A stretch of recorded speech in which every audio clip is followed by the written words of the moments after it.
What is up, YouTube? And we're back for take two because yours truly, James, I'm here, is an idiot. But we are joined by, hopefully not such an idiot, our awesome co-host that we always have, Captain Slinky. He's here. Imagine clicking the week 1 battle. I clicked the week 1 battle and was going over that for solid 2 minutes before Slink decided to say anything because he was enjoying watching me go through it. I was watching you flounder, and it's just like, I'm waiting for him to notice. But we're back again, guys, for our next week 2 weekly digest, and we're bringing you guys this week's entertainment from the NCL. We're really entertaining that one as well. We had not one, but 2 6-0s, one sweep and one really long 6-0. Mystery got a long 6 over Taylor, and then we had a 10-2 Chris, one. We'll go over that in a second. But we have the top of the league with the Las Vegas Cinderaces with a whopping 2-0 plus 12 perfect record so far. I've personally never seen in a league, and it's pretty awesome to see Mystery pop off like that. It's kind of insane. Then next, probably, it's kind of funny to say this, but Controversy, our hottest team in the league, coming off of a swift 6-0, is Chris in his first ever draft league, handling his opponent pretty well this week. Just dropped his opponent on his neck. Yes, and we had 2-0, plus 10, and with a little bit of luck, but we'll talk about that later. But he definitely popped off. We have young big brain Tristan himself coming in with Slink and I, pulling that team to a decisive win over our defending NCL champion Will, that we talk about later, running in with third place. Our always threatening Rain team pulling in fourth like usual, sneaking in the back way with a sneaky Zapdos in the MVP conversation that we'll talk about in a little bit. And then your boy coming in fifth, tied fifth with the co-host of this show, actually, funnily enough. Both 1-on-1 plus 2.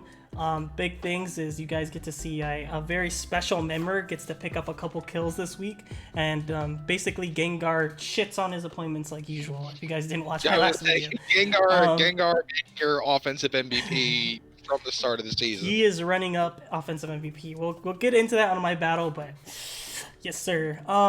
And then Will pulling up with his first loss to the hands of young big brain, like we said, with a -1 differential because of a very, very heated battle week 1. And then we were bringing up the rear with the Southside Laxatives of Smith picking up their first loss of the season. And then following the rear with 4 teams picking up their second loss. It's actually pretty cool. It makes my OCD so happy that we have 8 teams that are 2-0. They say we have 8 teams. We have 8 teams that are either 2-0 or 2-0, and then 4 teams that are 1-1, and it makes me really happy. That is just nice. But we're gonna go over and we're gonna just hop right into it. And the first thing we're gonna do is we're gonna hop right into the Taylor versus Mystery battle. The first thing I want to say is for this battle is that interesting enough, we finally get to see big headers on Mystery's team with the Greninja, Mawile, Lando T all making their first appearances. There might be Greninja. Greninja was there last week. Yeah, but Mug and Mawile and Lando wasn't. We see the really good turn into Landorus, and for some reason this wasn't really lead Crocodile. I think it was. It ended up being Rocks, so it was kind of like Crocodile. I want to say it was like Rocks, some kind of berry. It wasn't a berry, I don't think. I don't know what it was, but it was definitely weird. Yeah, this was definitely like weird. This is when things started to get weird for this. I'm gonna go slow on this because this is where things got to weird. We had Rock Polish and he stayed regular for some reason. Mega Aggron with Ice Punch that did nothing to Chestnut, and Chestnut just...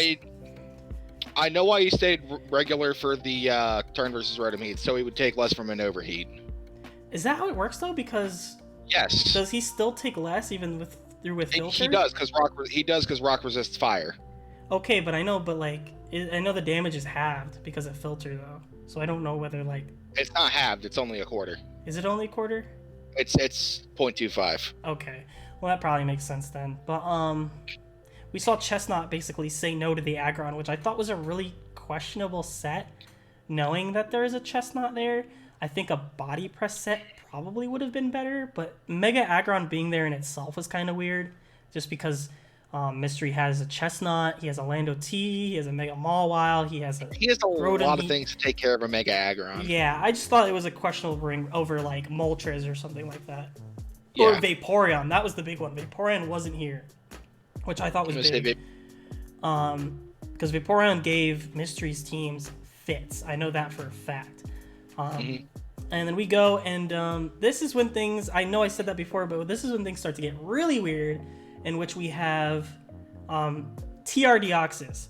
So we had a lot of weird things with Mega Aggron being, I'm going slow right now, Mega Aggron being Rock Polish, and then he does get the Crabominable, and Crabominable and Trick Room is definitely scary, and it was really cool.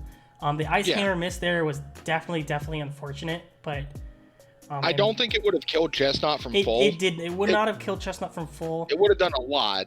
It would have done a lot, but then we see the switch to Naga. We go back to Munchlax, and Munchlax, of course, walled. And then this is where I hit. We had Rock Polish Aggron, TR Deoxys, and Tailwind Naganadel. And after the game, Taylor kind of went over it. I'm gonna keep the game running while I talk. Went over it with, I'm going to go in fast too for you guys, just because we're going to go through this. That was a good knock, but basically, I get what he was trying to do. He built his mons perfectly into the fact where he could take care of Tailwind, but he could also take care of Trick Room. But like with Dracovish, I think it was trying to run an intense speed control, and I feel like he might have tried to do too much. I mean, I think he should have done one or the other. I think if he would have pulled out the TR stats, that would have been great, especially for Dracovish. That was definitely hard for Mystery. Don't bring the Gonadel, just run a Trick Room team, because Mega Aggron loves it, Dracovish will love it, Crabominable will love it. And it definitely felt weird. Like, it felt... as if it felt forced. It felt very forced, and it also felt as if like Dracovish didn't take advantage of both. Like that's kind of what it felt like it had to do. If you're gonna run Tailwind and this was Banded Dracovish too. If you're gonna run Trick Room and what's it called? Tailwind, then I think you just need to do one for Dracovish, because Dracovish is such a huge part of this team and gave Mystery fits as well. And its speed tier is, what, 75? It's not enough to warrant the Tailwind if you're going TR with it, because he's too slow to take advantage of Mystery's fast mons, such as Greninja, Scarf Lando, things like that. Yeah. So even with the Tailwind up, he just didn't outspeed them, so it just didn't kill them. And it was just, it showed. Mystery definitely popped off. He definitely worked around a lot of the weird sets. I get unpredictability. It was definitely funny to watch, and it was cool, but at the same time, it hurt a little bit, because this is the same thing Taylor's always had. What are you trying to do? It's the same thing with Taylor's had for like his entire career, I think, where he tries to outbuild himself. He tries to do so much with so little, and it's like, just make a strat, stick with it. And I was so proud of him bringing a great game plan week 1. And even though he lost, it was like really good to see. Like the building was solid. It was a really solid build. The building week 1 was great. And then we come back week 2 with this. And I know him and Mystery have this going on thing of like funny sets and stuff like that. But especially one of the top tier teams in the league, a win against them would have been huge. Funny sets versus Mystery. If he could have been 1-1, tied with Mystery 1-1 going into week 3, that would have been huge for him down the stretch. But now it feels like he's almost forced to like go all out in week 2, and like being 0-2, as I can tell you right now from personal experience, being 0-2 is tough to come back from. I would say being 0-2 and what is it, -10? And yeah, and one of those being a 6-0 is not fun. Yeah, but, no, that's rough. We're gonna go to our. I think that's how my season 9 of FBL ended up starting. Yeah, and it's just Slink and me can both tell you it's not a fun place to come back. It's not easy to pull back. I think I started 0-2. I did. I started 0-2 in the FBL Season 9 when I came back and made it all the way to final. So I'm not saying it's not possible. Taylor, take all of this criticism and use it against me. Use it against Slink. Use it against everybody. You definitely have the team to do it. I face him week 3, so... Yeah, so this is definitely a big game. I think Taylor definitely needs to be Slink to really position himself to get better into playoff chances. And this team, guys, I'm going to put it normal just because it goes so fast. This is our 10 turn. We had a really good lead, cool lead with Drapion, and then this also gave Monster just fits, was the Rotom Wash, which nobody's had an answer for yet. He really coolly Volt Switch on the Porygon, and once he saw the Porygon, that's just when the game ended. Pinsir came out, and this is a really cool stretch. He Swords Dance, but doesn't Mega on the Ice Beam, that he would have done a crap ton of damage to Mega Pinsir, and this is the most controversial about this game, the double Swords Dance.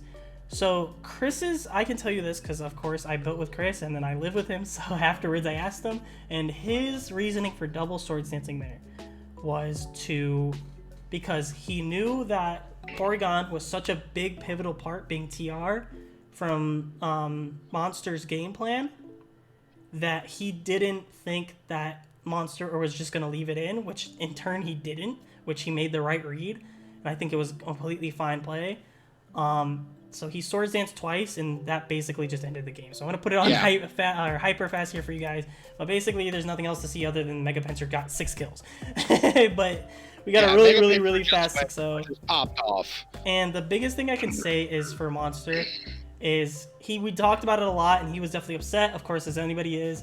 But the correct play with Porygon there is if you have a fast offensive sweeper come onto your field, you have a TR team. You have to press TR. Before anything else, before you can even worry about killing any of the offensive threats, you have to set up TR because your team just doesn't function outside of it. It's just not how it works.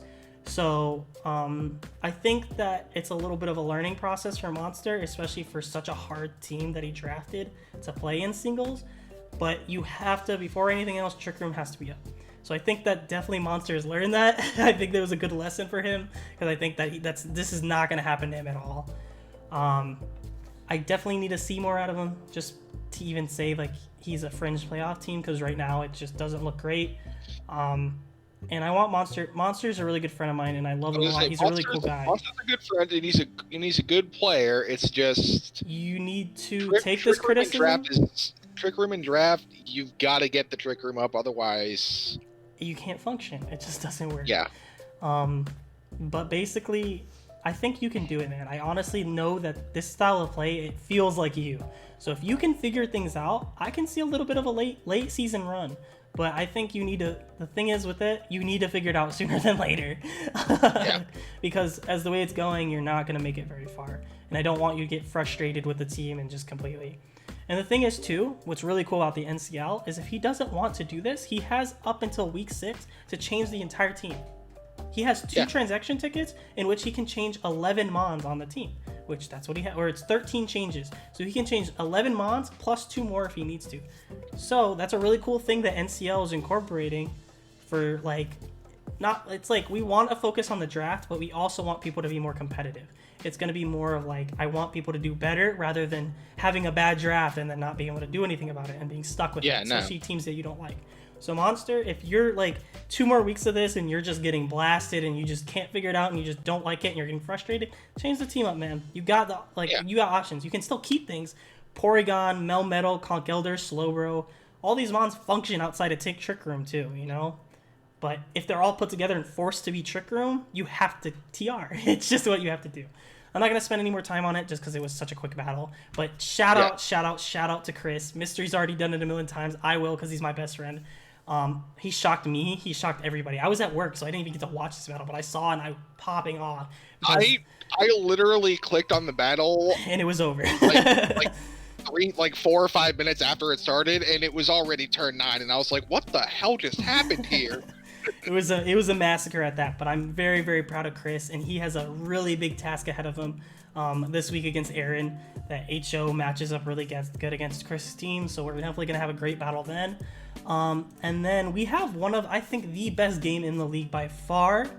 This week, we have Will versus Tristan. This game was amazing. It was back and forth. It was so good.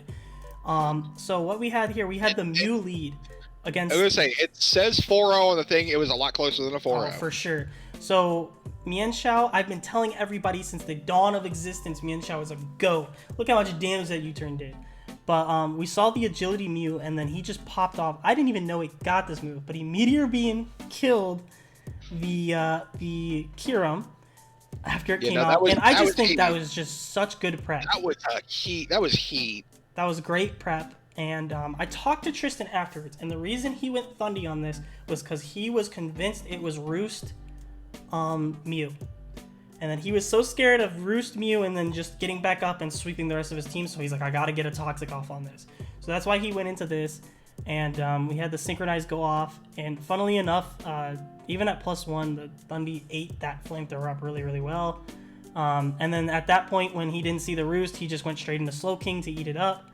And Earth Power, the Shucka Berry was huge. That's completely saved he lost basically one Mon to this completely unpredictable Mew. That was a great lead, and I think that we need to give a shout out to Will for baiting in the Kyurem that way. That was a sweet I don't know set. whether he was trying to bait in the Thundy or the Kyurem. It was either or. Maybe even the Thundy for knockoff or something like that. It was just whichever one he was trying to bait, it worked. It definitely did work, and it was really cool. But then basically after this, we just see Will could just never get his footing, it felt like, again. Tristan just always had the front where it was he got the good knockoff on the Toxapex here, which most annoying Mon ever. Gets rid of the rocks. He trades items. That's fine. I'm going to go fast just so we can get through this. Dracozolt comes in. He does a really cool thing with Tristan was telling us for days that it was going to be Draco Meteor freaking Dracozolt, and it was. And this Rhyperior did a lot of work just eating it up. And Tristan completely forgot about Sand, and he ate that Draco Meteor like nothing. The Vanillix did come for Aurora Veil, which was really cool. But basically after this, the Slowking just kind of sat there and walled everything on the field. Just nothing could kill it. And then we did have the Sweeper come in behind Aurora Veil, so that's of course really scary. The Excadrill, he took a lot from even behind freaking Aurora Veil. That was so much he took from Future Sight because those mons are good. And some really great swappings by Tristan. He took the Iron Head, and it was in fact Life Orbs. So basically, Tristan just kept sacking things until me and Shao could come in. He stalled Sand turns, and Tristan just played out of his mind with this game. We saw him. Yeah, no, Tristan played super well. And I say to this day, I will shout out to this day, I love Mienshao, and Life Orb Regenerator Mienshao is one of the coolest sets of all existence. I love that so much, because you get that extra damage without having to worry about chipping yourself, because you can just swap and heal it all off. But basically what happened was there's a body press Gigalith that doesn't touch Slowking at all. It doesn't do anything to Slowking. But basically, Slowking just cleaned it up. The Lean King is doing what the Lean King does. Yep, and this Mon is proving that it is an OU now for a reason. And it's just continuously being ugly as fuck as it is. I will admit to this day, he's ugly as hell, but he is very cool. And Tristan has been using him to the max potential. And I'm really excited to see it. Slowking really doing different stuff. And then, basically, the end of the game, Tristan goes to Thundy to preserve the, or he actually goes to Mienshao, preserves the, So doesn't he go Mienshao, fake out you, turn into Thundy, and then just basically to preserve the 4-0 and make sure Thundy kills. Which getting differential early in the season is pretty good. When you basically have a win, it's not like what's really cool. I love about our players is that we don't BM, and Will is such a great character, and Tristan would never do that. So I've known him for a while now, and he's not the kind of guy. But preserving, there's a difference between BMing and preserving differential. And if you do it the right way, as somebody who recently got BM'd, that's not BMing, that's preserving differential. And it's definitely not. It was just going in Mienshao to fake out, go into Thundy. It was quick. Like, he did it on purpose. It had a thing to it because Toxapex is annoying. It doesn't die, and he didn't want to sit there. But basically it took what was it, 78 from my Thundy T last week, and survived. But now we go on to the fun. We have a surprise guest Pokemon on the show that Slink decided to bring against Steph, and he did work. Oh my god! But basically, it was a really cool Swords Dance Gliscor set. I actually love that stuff myself. I never got to use it when I had Gliscor the one year, but yeah. And let me explain something that happened here. I saw the Nidoqueen switch out. I was really weird that you set up. Okay. Yeah, really. Okay, cool. He might be a defensive set. And then this is where between Swords Dance Gliscor goes off. And this is where it's shocking. Huge. Boom. I knew that Incineroar hadn't intimidated the slacking. I knew that. I was like, fine. I did not expect this double edge to just kill. It just deleted this fucking Incineroar off the face of Also, the reading planet. Terrakion Taunt was pretty nice. It was just, and then okay, the Terrakion taunt was really cool too. Yeah. It was a cool set. I don't know why. I get why he was taunt, but I don't know why he taunted there. Just because the Gliscor showed that it might be offensive as well, that it might not be defog. But the Suicune, I don't know why. I get like you had haze and stuff on it, but I don't know why he wasted the sub. I thought that was really weird. And then this is just, I don't know, Steph, love you, bud, but like why was it Swift Regieleki? There's no reason, okay? Run Explosion, run Screens. No. I will back him up. Spec Swift is actually pretty decent as far as coverage because it gets some decent chip, and then you just switch out. I guess it's okay, but was he Specs? It worked there. He was Specs, yeah. Okay. I get it, but it just, I don't know, it feels weird. He set up the Toxic Spikes, which were cool, but I think it was kind of so he set up the Toxic Spikes. That's why I went into Gliscor, because I was like, okay, cool, he's defensive Nidoqueen. And then I don't know why you would ever think that. I don't know what you would ever think, because Nidoqueen is a big thing. He always runs 3 moves and then like Stealth Rocks or Toxic Spikes. Like that's just Nidoqueen. And it still runs Life Order. Like I get there's bulky Nidoqueens with Black Sludge, but you didn't see leftovers. I ran bulky Nidoqueen most of NCL or you were using FBL it wrong then, because I run bulky Nidoqueen still with Life Order, and I went ham. Yeah. But basically after that it just was kind of a cleanup by Slink. Yeah. We saw the Zen Headbutt. He didn't Mega there. Were you trying to catch like a Justified boost or something? Or no, I misclicked. Oh, okay. So it just basically. It didn't matter either way. I had accidentally double-clicked on the Mega button. So there was no point here. I don't understand why he didn't go Regieleki, but he just sacked the Terrakion. The Regieleki finally comes out. He goes Thunder T, which has the Volt Absorb, of course, and then just it kind of after this it just the Psychic was really cool. Was that Spec Psychic? Because that did a lot. Scarf. It was Scarf. That's not. Why? That's crazy. It must have been like no HP Nidoqueen. Oh, I was modest. Oh, okay, but I still, it just feels like I shouldn't have killed from that far. But Calm Mind Gardevoir was cool, but at that point it didn't matter because Slink BM'd him and had no skate. He had double haze. But, I would say I had double haze because I knew it's like, all right, Terrakion can set up, Gardevoir can set up, Suicune can set up. Technically, even Incineroar, I think, with both. Also, thank you Slacking for winning the speed tie. Yeah, I'm at Swift still, and then you see. That Thunderbolt still did freaking 50%. I don't know why he swapped there, but Steph made a lot of interesting plays. There's not much to say other than Steph, your building was fine again. Like it wasn't even that bad. It's just these plays that you're making, like a lot of double swaps, slacking one of Sweet Tie and Oko to Mega Gardevoir Woo. Basically that. It kind of goes after that. And then Steph just gave up and exploded there. But I get it. I understand what's happening, but like Steph, I just need you to like, I don't know, man. But if you need help mocking stuff like that, I get why he went for the explosion. He was trying to pick up differential. Yeah, but because he can't if it specs a Lecky, so it's like if he locks himself into T-Bolt, then I just bring in Thundurus. Oh, if and he then locks we himself have this game. If he locks himself into Swifts, I bring in my Milotic and yeah. Sorry to interrupt you there. But just wall him out. I agree with that. But okay, on to this next game, which we have our rain game against Smith and Buxton. This game was definitely interesting. I remember this game vividly. So we had the lead Beedrill with the Pelipper there, and we had Beedrill Mega and U-turn. I actually liked him staying in there. I hope he's called. He U-turned. That's fine too. And he went Zapdos. Zapdos was huge this game. I don't know why the Quilladin stayed in and Sunny Dayed. Like that was really cool and all, but that Quilladin could have just died. Like nothing on the field took a Hurricane at all. And I kind of wish that Zapdos would have Hurricaned right there, but nothing took a Hurricane. So what's really cool is the Sylveon got a Mystical Fire in the Sun though, and almost killed the Beedrill. I kind of get the Beedrill swap, but I think it was a little weird. This is the biggest thing. Buxton got bailed out by a Zapdos, but he had no reason not to never, like, ever go Ferrothorn. I don't care what set your Ferrothorn is, there's no reason to never not go Ferrothorn and get chip on the Beedrill. Because the Ferrothorn is Iron Barbs, and the Beedrill basically just kills itself in a couple hits.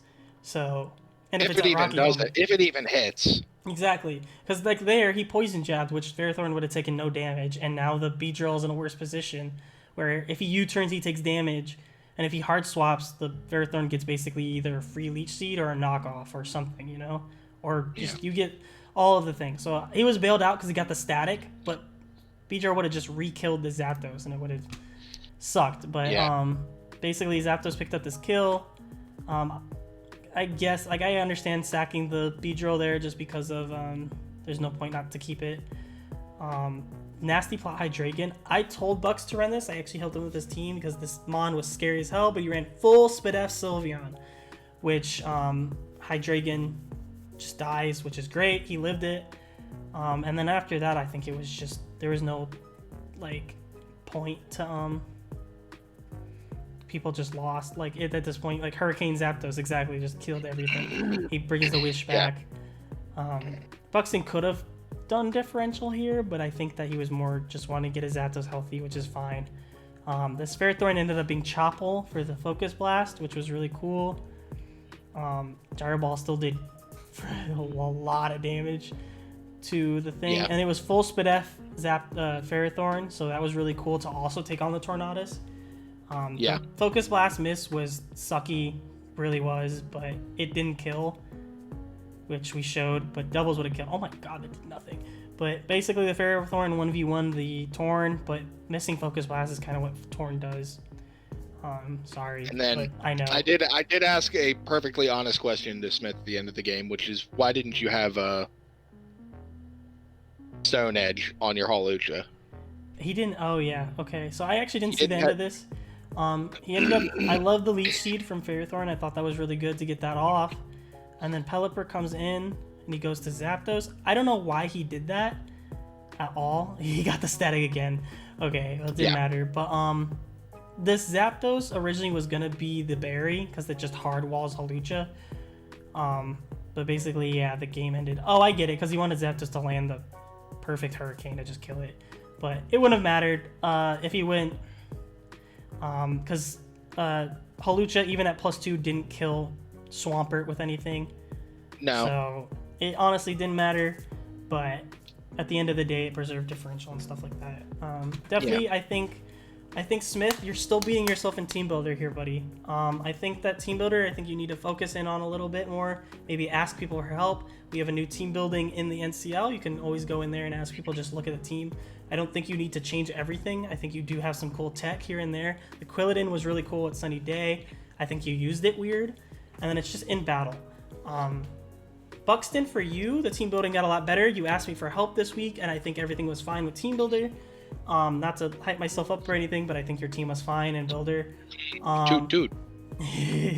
Tune my own horn here. But I think Buxton, with you, you just have to realize matchups.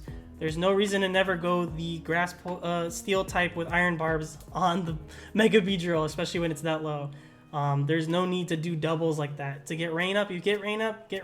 I would just go Swampert at that point if that's what you were trying to bait the Thunder Punch or even the Stone Edge. You just gotta, like, I think that you made some questionable plays, but at the end of the day, Rain plays itself. So it kind of, you have the advantage there just because of that. But when you go against these better players, you're coming up Slink, Will, Mystery, Tristan, me, even Chris now coming up and coming, and these overpowered teams like Taylor and Aaron as well. You definitely need to make the right swaps, and I think that's just what you need a learning curve for that. Moving on from this game, we already did the Taylor and Mystery, we did Steph, we did Smith. I think the only one we're missing is yours. Only one we're missing is mine, so on to mine. So if you guys, I'm doing mine last because going over it quickly because you guys already saw it. We're gonna switch over so you can see my beautiful Pokemon's faces. Basically, this game was all about momentum. The scariest thing was Spec Chair. I had next to no answer for it because I'm gonna be honest, explain a little bit to you guys. If you watch my team builder and you watched my episode, you'd kind of know. But I thought Mega Houndoom would be like an okay check later on, But basically, I didn't think he'd bring it. You know what I mean? Like, because I had a full Savali there, and I thought just he would be like, okay, Spectre can't do anything against Savali. The best thing he can do is burn it. And Savali usually runs rest, and it would be a really good rest week this week anyway, so it didn't matter. So I just figured, end all be all, he just didn't think it would come. But I guess he just didn't care anyways, or had Mega Lopunny, so he didn't care about normal Savali that much. But hey, GG's to him. He did it well. But turn 1, I didn't think he would full-on Nasty Plot, so I set up rocks, or I just kind of wanted to see what he'd do, and then I ended up just sacking my turtle there. It was like I wanted Sun because Mega Houndoom did a lot, but it was at that point where I was like, I didn't need it. This was the weird play to me. I don't ever know why, Aaron, you would just sack your Spectre here, especially with, like, I had nothing. I don't know why you stay in and check to see if it's Scarf. Yeah, like, I've ran Scarf Gengar last week, and it picked up 3 kills, you know? So, your team is super fast. My team is definitely not as fast as yours. I have Sun, Gengar but I don't really have a Sun Sweeper, if that. Like, I have Tangrowth that gets doubled in Sun, and that's it. So, my team is not, like, super fast, and I don't know why you wouldn't keep Spectre there. You had a Mega Lopunny that you could have gone into, because you had to know I was going for a Ghost-type move. And if not, I guess he went, like, full HO against me, so he didn't really have a swap in, but at the same time, I feel like you would have traded, like, Heat Train or something for it at that point. But, yeah. We go in, we see the Mega Lopunny come out, which I expected. I went hard Tangrowth because this was full Fizdep Tangrowth, I'll tell you that. And he missed the Mega Kick, which was really unfortunate, but it's actually sucked kind of for me because he wanted to take Rocky Hug. My thing is, why do you have Mega Kick on Lop? I don't know. Like, normal stab, you just don't need to run it anymore. I think you just wanted it to have it. You don't need normal stab on Lop. You just run Fighting Stab. There was no point to ever hit normal stab either against my team, just because I have, like, even Gengar I was already locked into Shadow Ball, so what takes a close combat coming in, you know? So there was no reason to have Mega Kick, especially since it misses and it's not as powerful as close combat. So Aaron, just for that, with team building with your Mega Lop, you don't really need normal stab. The only one I would suggest would be Fake Out Quick Attack, but it's kind of hindsighty, but it is what it is. I got the really good knockoff because I knocked there because this is full Fizdef Tangrowth. I was so happy. I didn't have a good swap in, so I hard swapped in my Houndoom, which lived. It took 74 from an Icicle Crash. I mean, it's Mega Darn. But basically, this is when I popped off. So, Mega Houndoom busted this Heatran a new butthole in this game because I 100% thought it was going to be Sibidef and just eat this up. But it was offensive rocks, I think. And it just immediately got annihilated. And Mega Houndoom picked up the kill here on a Heatran, which is crazy to see, but it worked. Tapu Koko comes in here, and I had my Raikou that was built for this, so I decided to keep the Houndoom because I thought it was worth to keep it. U-turned, which was really cool. The Zygarde comes out. I end up missing a Toxic here, which really sucked, but it was kind of miss for miss. He missed the Mega Kick, whatever. And then I kind of just sacked my Raikou, which in hindsight felt really bad. He was mixed Zygarde, which was really cool, but because this Tangrowth was meant to hate that, but then he missed the Draco Meteor, which really sucked, but it picked up Mega Houndoom another kill, which I was very excited about. He went to Tapu Koko, U-turned, all this fun stuff, went out to this, and then I kind of just swept from here because he went to Mega Lopunny, and my Gengar was Scarf. I think that was also a weird play. Scarf Gengar Sludge Wave just wrecked the rest of his team. If he was Fake Out or even Quick Attack, I can maybe understand it to get the Fake Out off against Gengar, get some chip or something. But I don't see the reason not to go the big Darm here if you're U-turning from Tapu Koko. I just thought that was kind of a hindsighty thing. And then Gengar just swept. So his Tapu Koko ended up being mixed Wild Charge, and he was Scarf. He tried to predict again too much. I think I won either way. Gengar just picked up more kills this way, but yeah, Gengar just kills the rest. The only thing with Aaron, I think he was frustrated himself because he was like, if I made a couple good turns, I would have won. The only thing I have to say about that, Aaron, is that's kind of set against any game. If you make the right plays, you win. That's also what it is with HO. You're kind of in a learning curve with that. Like as somebody who used to run a lot of HO, you have to be on point with your predictions. And I'm just gonna be honest too. I'm really that's my play style. Is I love to predict my opponents. I love to play with against their mindset HO is one of my favorite things to play against because I'm so good at predicting stuff like that. My team definitely had the disadvantage because it is HO with the sheer power that he had. But I just think some questionable moves. You should not have sacked your Spectrier turn 2 or turn 3, whatever it was. And then at the end of the day, even at the end with 3v3 versus there, I think I still won because Tapu Koko locks itself into Wild Charge. I go Garchomp, and then I more than likely would have just pressed Scale Shot and killed the Megalope and then been +1.